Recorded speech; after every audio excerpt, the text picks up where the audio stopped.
పెళ్ళైనా పండగైనా వేడుక ఏదైనా పట్టు చీరల ప్రత్యేక వేదిక వారాహి సిల్క్స్. హైదరాబాద్లో వరుస అగ్ని ప్రమాద ఘటనలు నగరవాసులను భయపెడుతున్నాయి. అయితే ఈ వరుస ఘటనలు మరవక ముందే తాజాగా పాత బస్తీలో మరో భారీ అగ్ని ప్రమాదం సంభవించింది. ఈ ప్రమాదంలో ఒకరు కాదు, ఇద్దరు కాదు, ఏకంగా 9 మంది ప్రాణాలు కోల్పోయినట్లుగా తెలుస్తోంది. మృతుల్లో ఓ చిన్నారి ఉండగా పలువురి పరిస్థితి విషమంగా ఉన్నట్లు సమాచారం.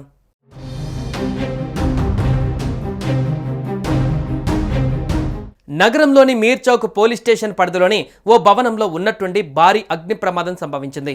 ఒక్కసారిగా ఎగిసిపడిన మంటలు భవనాన్ని చుట్టుముట్టడంతో ఆ ప్రాంతంలో భయాందోళనలు నెలకొన్నాయి. దీంతో వెంటనే అప్రమత్తమైన స్థానికులు అగ్నిమాపక సిబ్బందికి సమాచారం ఇచ్చారు. హుటాహుటిన ఘటనా స్థలానికి చేరుకొని సిబ్బంది సహాయక చర్యలు చేపట్టారు. మొత్తానికి ప్రాణాలకు తెగించి మంటల్లో చిక్కుకున్న కొందరిని సురక్షితంగా బయటకు తీశారు.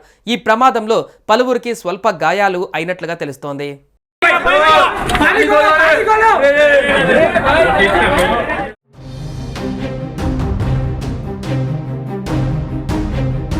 అయితే ఈ అగ్ని ప్రమాదానికి గల కారణాలపైన పోలీసులు ఆరా తీస్తున్నారు. భవనంలో సరైన భద్రతా చర్యలు లేకపోవడంతో లేదా ఇతర కారణాల వల్ల ఈ అగ్ని ప్రమాదం జరిగిందా అని పోలీసులు అనుమానిస్తున్నారు. కాగా ఇప్పటి వరకు 13 మందిని సురక్షితంగా వెలికితీసి ఆసుపత్రికి తరలించారు. వీరిలో 3 చిన్నారులు కూడా ఉన్నారు. క్షతగాత్రులకు మెరుగైన వైద్య సహాయం అందించేందుకు అధికారులు చర్యలు తీసుకుంటున్నారు. ఈ ఘటనతో స్థానికులు భయాందోళనకు గురవుతున్నారు.